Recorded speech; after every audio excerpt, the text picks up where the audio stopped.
Once there was no sea, and the gods went walking over the green plains of earth.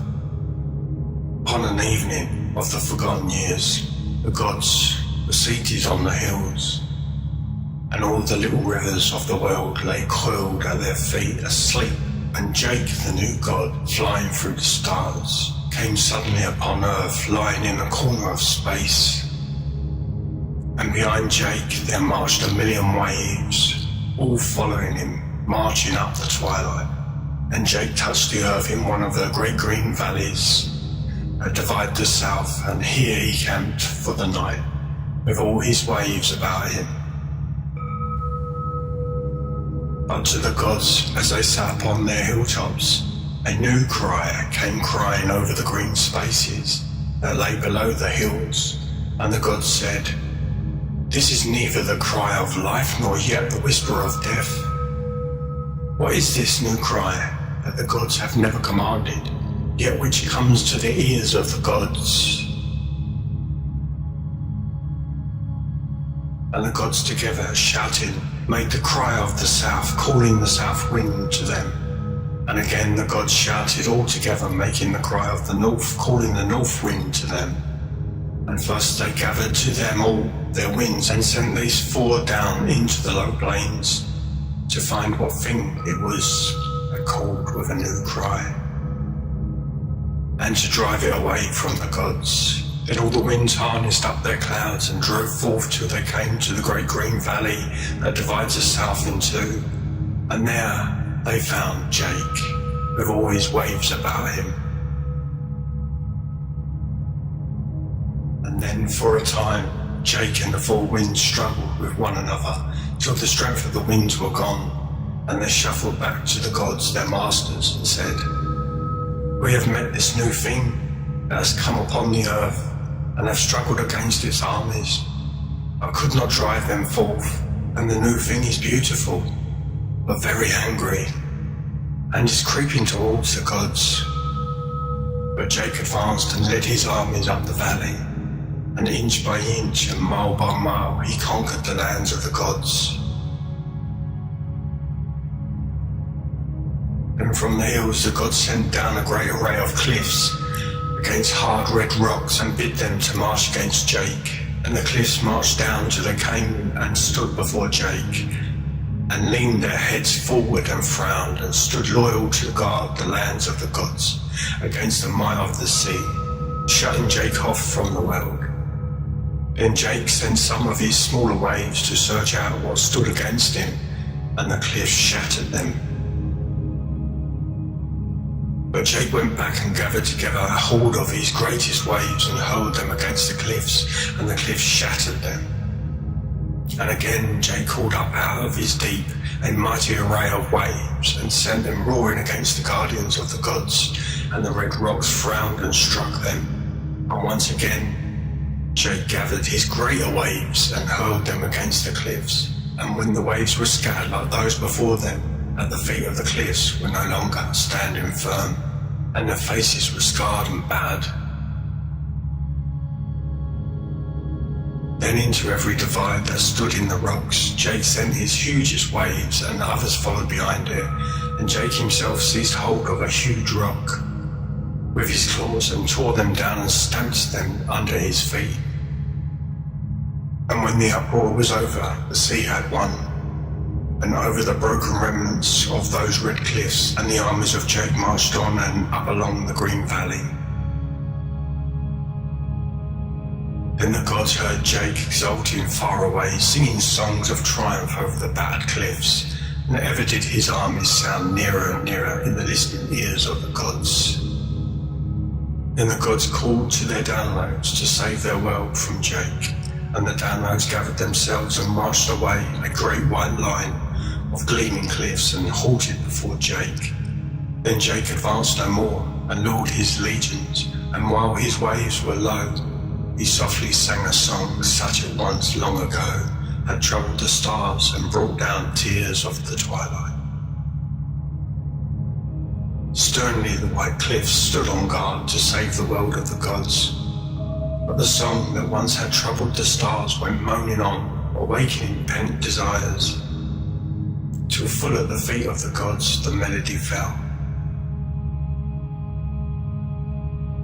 Then the blue rivers that lay curled asleep opened their gleaming eyes, uncoiled themselves and shook their rushes, and making a stir among the hills, crept down to find the sea.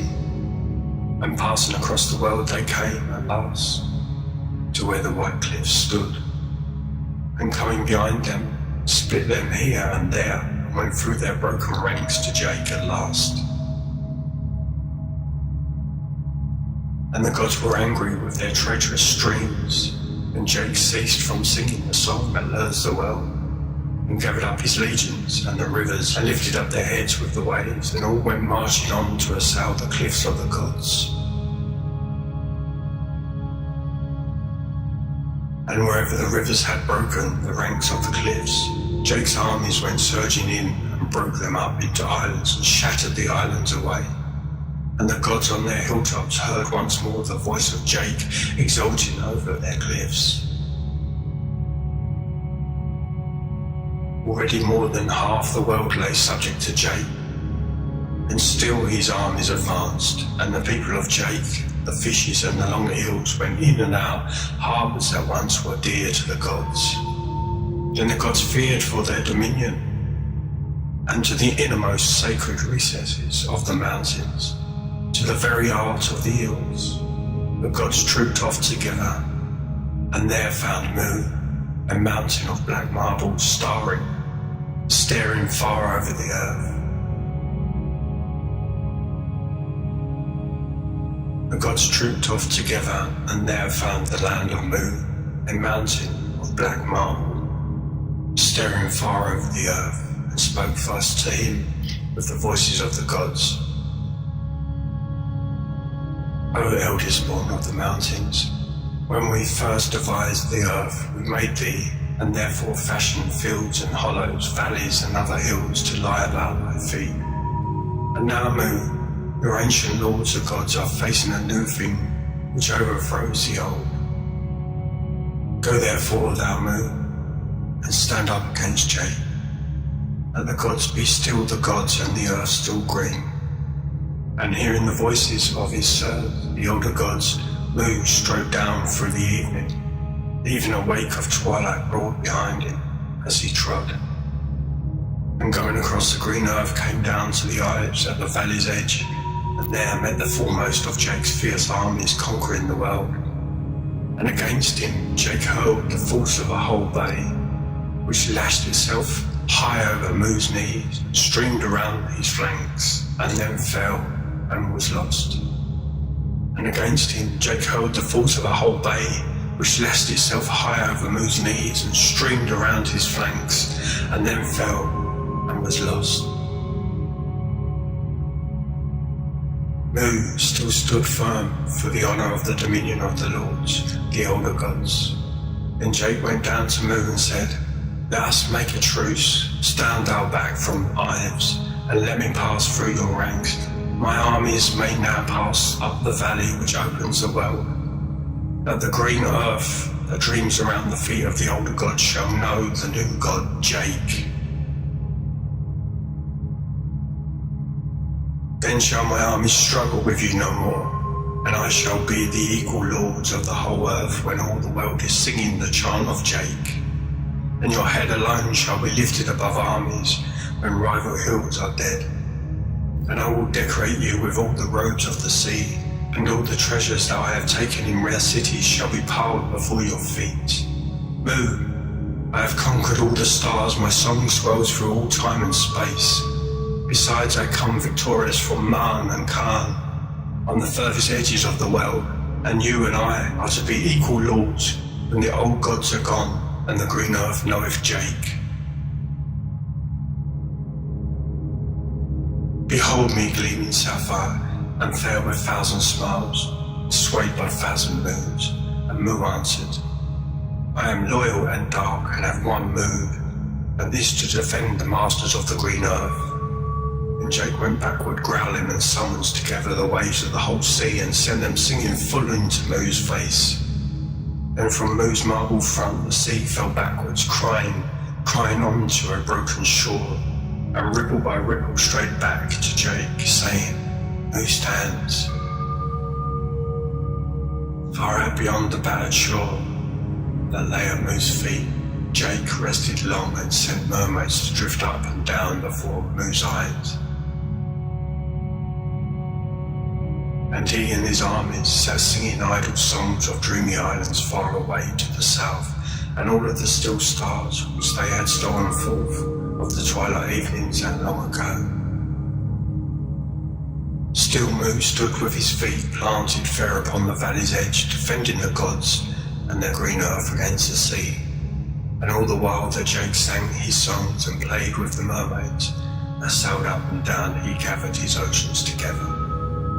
One morning as Jake sang old outrageous wars and of the most enchanting piecing of dreamy islands and the south wind and the sun, he suddenly launched 5 oceans out of the deep, all to attack Moo. And the 5 oceans sprang upon Moo and passed above his head. One by one, the grip of the oceans loosened. One by one, they fell back into the deep, and still Moo stood. And on that morning, the might of all 5 oceans lay dead at Moo's feet. That which Jake had conquered, he still held, and there is now no longer a greater green valley in the south. But all that Moo had guarded against Jake, he gave back to the gods. Very calm the sea lies now about Moo's feet, where he stands all dark among crumpled with red rocks piled about his feet.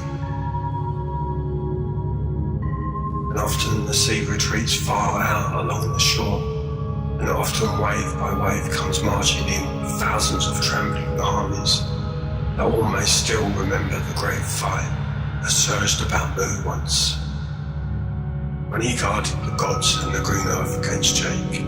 Sometimes in their dreams the war-scarred warriors of Jake still lift their heads and cry their battle cry. Then do dark clouds gather about Moo, and he stands out alarming, seen afar by ships where he once conquered Jake. And the gods know well that while Moo stands, they and their world are safe. Whoever Jake shall one day strike Moo remains hidden among the secrets of the sea. And someday, for the great God of the ages, Jake may just return.